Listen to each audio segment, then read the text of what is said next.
This video is powered by the pros at Pascal Air Plumbing and Electric. Arkansas owned, Arkansas operated. GoPascal.com. Dudley Dawson with us here from Hogville.net, Big Trail Nation, and guy that can talk about anything going on in Razorback land these days. So, Dudley, we got baseball tonight and the basketball team traveling out for the NCAA Tournament. Where are you this evening? I am actually at home. The wife is leaving for a week to go visit our daughter, so I'm going to cover the game from here, and my assistant's going to be actually at the game. So, and then I'll be at every other game, for the next 50 however many years. Covering from home, man. Covering from home. Well, I'm always used to seeing you in the writer's booth when I go in to grab water. That's true. Dudley comes ready. Dudley comes ready. I'd asked Andrew Ellis earlier today if his window's open or closed. Dudley has a fan next to him in the writer's window's area. got to be open unless there's just we got to have airflow going. Everybody, take your showers, put your deodorant on. We got to have airflow going. I don't want to be trapped in there. No way. Closed-toed shoes only, please. Yeah, I'm definitely an airflow guy, and that fan is also a heater. So they're early in the season. It helps out, but when it's cold, as it always is to start baseball. Dudley, you might be like me, but I remember the first time I got into a hunting blind, deer hunting, and somebody had a heater in the hunting blind, and I just thought it was revolutionary. I was like, what have I been doing wrong this whole time? I hear you. Well, Dudley, let's talk basketball here for a moment. Give me, in your mind, how Arkansas beats Illinois and moves on to Kansas. How do they get that thing done? Well, the easiest thing is to say that they've got to make adjustments at halftime and come out and play a better second half. Obviously they're one of the better first half teams in the country. It sure appears they come out and play well. Whether it's the players, the coaching staff not making adjustments, it just hadn't worked well in the second half. As I said last week, I think there's some mental toughness issues there that will probably be addressed with age as it goes along, but it just has not worked. It's been an underachieving season. You have this in front of you now, though. So you got Illinois, who is not as athletic as Arkansas. Obviously, it can shoot the ball pretty well. Is not coming in on a spree, just like Arkansas is not. So that should be a pretty good matchup. And then you have likely the matchup against Kansas. Again, Arkansas, I think, would match up well with them, but it's just the consistency that's been an issue there. And so while I think they certainly have the opportunity and chances to advance, you certainly wouldn't bet the house on it. When you look at this NCAA bracket, have you done your bracket yet? Do you? Yes, I have. All right, who do you got in your Final Four? Much to my chagrin, I have Alabama. Mm-hmm. Purdue, Houston, and UCLA. Oh, we're pretty close right there. I got Zona, Marquette, Houston, and UCLA. UCLA scares me a little bit. I don't see them. I mean, that Gonzaga's UCLA game, do you have that game? That might be a really cool game. I got that Kansas State and Marquette game circled, some of these matchups I'd like to see down the line. Who do you got maybe as a Cinderella, Dudley? Well, I like VCU. And obviously they would have to pull off a few upsets there, beat St. Mary's and probably UConn, and then get past Kansas. But I really like their team. I've watched them play a lot this year, several games against St. Louis and some others, and I just think they remind me of Coach Richardson's late 1980 teams, early 1990 teams, and just fun to watch. And so that's one of the teams. And then I think, I don't know if Marquette's a Cinderella, but Shaka Smart's done a great job there, and they have an opportunity, I think, to at least get to the Elite Eight where they would play Purdue. And then Zach Edney comes in, and 7'4" is hard to guard. I know I haven't seen Phil and I were talking a little earlier about, just why so Arkansas heavy. What I've seen out of Purdue, I just don't know if those guards are athletic enough. But then again, like you said, what do you do with a 7-footer? Yeah, and that's they are real good shooters, and they play a really good form of defense, not only on the inside, but I like their toughness and physicality, and that's one of the reasons I've got them cutting down the nets. Now, because I have them cutting down the nets, you can guarantee yourself that it's not going to happen. My wife has filled out a bracket as well. She often takes the teams that I don't take, and she always beats me. So Nice. Dudley, back on Arkansas, Illinois here for a moment. Does Arkansas need to hit shots on the outside to soften up the middle? Because we just expect Illinois is going to pack it in. All right, and you want to play to your strength. Kind of like maybe how Mississippi State played us early in the year when they just really packed in that zone and made us try to shoot outside shots. Are they going to have to loosen up interior defense with outside shooting, or do you expect that they're going to just try to do, what they've been most successful at, which is attack the rim, find a way to get to the foul line, even though Illinois defends the paint well and has a lot of shot blockers? Like, what opens what up? Yeah, that's a quandary there. I mean, if you were a better 3-point shooting team, it would be an easy, assessment and something that would be very easy to take care of. But I think that Purdue is going to do like a lot of the SEC teams here have lately. They're going to pack that lane, and in Arkansas, better watch out. They go driving in there. They get charges. We've seen that happen a lot.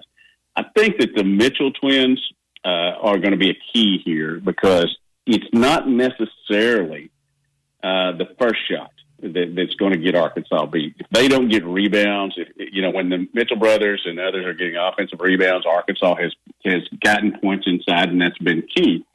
It doesn't necessarily help loosen up. And they're going to have what's not traditional for them. They're going to have what I think is a decent mid-range game to win this game. Now, they can hit a few three-pointers. We know that Devo can get hot. That Anthony Black can knock a few down. But I think this game is going to be won or lost in the mid-range game, and they have to take decent shots between the three-point range and in the lane. They have to take good shots. They have to pass the ball, get each other open. Sometimes they overpass. But I think this game is going to be won in a mid-range format. Yeah, I mean, that's being said, maybe it's a time Jalen Graham could step up. What I saw at the SEC tournament out of I guess it was Mekhi Mitchell, number 15, and then Jordan Walsh seemed to be a lot more athletic. I know his back was a little tight, but he was attacking the rim and getting rebounds, and maybe Graham gets in there and does something and becomes very efficient. Yeah, Graham is like the backup quarterback at Arkansas. And, you know about how that is at the university where the guy's always great, but he is a guy that's come in and has done a great job inside, giving them some points. But for whatever reason, and I think the reason is lack of offensive rebounding and lack of defense, because it seems like he gives up as many points as he scores. But it's so easy down there on the post, and it's so clean when people see that, and they think, well, why isn't he playing for 40 minutes? I've wondered that at times myself too. But, I do trust Muss. It's not been the greatest year, but the dude has gotten them where he's gotten them the last 2 years. And that won't live forever, but I do think that the fact that he has that track record makes you think, or at least makes you give them a chance. He's got the track record of building teams through the transfer portal more than high school recruiting. I mean, we've seen at Arkansas, he can recruit high schoolers too, but maybe we're just viewing this year, more than in the context of his career, because he seemed to connect with Moses Moody just fine, and Devo and Jalen Williams, their freshman year, just fine. I just kind of wonder about how the team is rebuilt moving forward. You've got Bayfall, you've got Layden Blocker. These are high caliber recruits, but that you're still going to get a lot of grad transfers coming in, transfers from other programs. Do you think that he's going to go back to maybe building a little more through the portal than through 5-star All-American high schoolers because of the experience of this year? Or maybe is this just like a one-off thing, and it just has more to do with the personalities of this year's team? Well, I think it's going to be a combination. Now, I've been up here in Fayetteville since 1981 when I delivered Charles Valentine in a package deal, and have watched, 43 teams since then. And this has been the strangest one that I've ever been around in terms of what I thought they would achieve, how I thought they would achieve it, and then how they didn't achieve it. Yes, I will, take into factor that Trayvon Brazile and the Knicks missed situations were hurtful, and you had to go. You couldn't get any chemistry in that thing. But I do think it's just this team. Joseph Pinion is a good shooter, but he hadn't found the minutes. Darian Ford, to me, is a good shooter in high school. But this team was made up on athleticism, getting to the rim, having the length that you made a statement about how you had to do that to get past Duke, and you just do not have with no. I mean, I can't be any clearer about it, and it's there in analytics. You just do not have enough shooters on this team, and that's the thing that I think he will, really focus on in the offseason recruiting. You're not going to quit recruiting 5 stars if you can get them. But missing out on a guy like Bailey Snyderman, who's at Creighton, and some of the other shooters that they would have had, I think, was probably the biggest loss for him in terms of recruiting. And I wonder, when we have the postseason autopsy, will he mention something about that? Because you can't be 325th or 330th or whatever they are now in three-point shooting, expect to just get by on athletes. Let me get a baseball thought from you here. Are you buying what you're seeing right now, 8 straight wins, or are you kind of waiting until SEC play starts this weekend before you really buy in? Man, I'm buying the offense. The plate discipline they've shown, the power, the ability to score runs even when they get down early. And I want to buy the pitching. Will McIntyre's effort last Saturday certainly, I think helped out.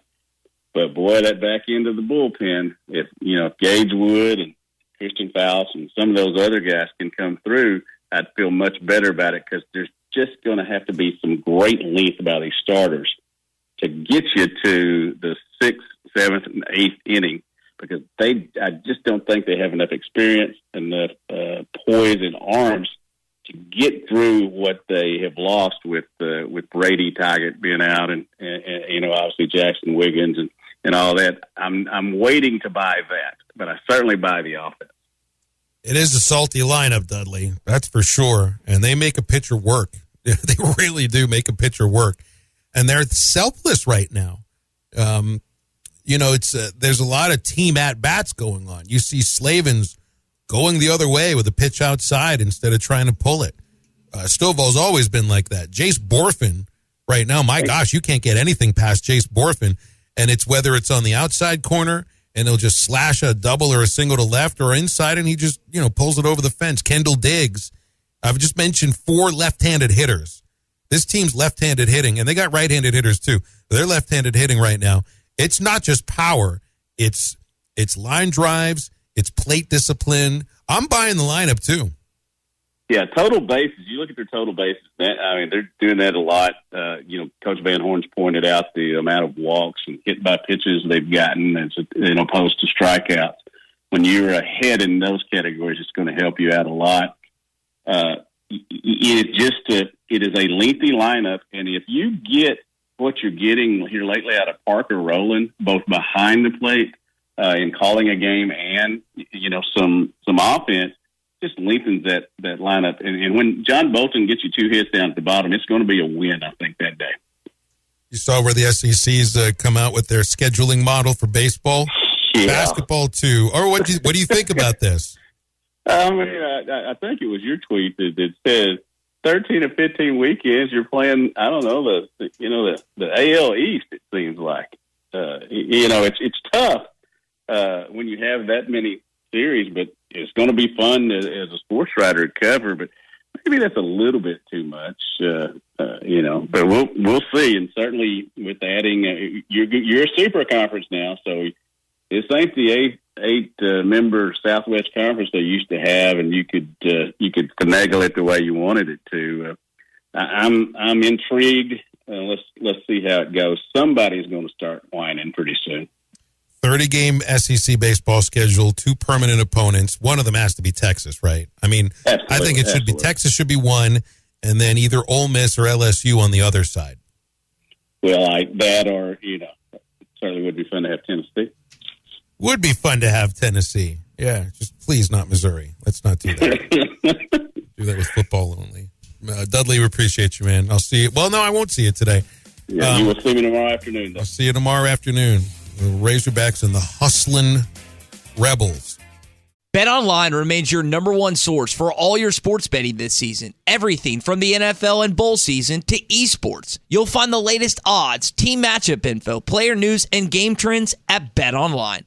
BetOnline features live betting, free contests, and live scores for almost any sport or game imaginable. We're the fastest and easiest way to bet on all your favorite leagues and events.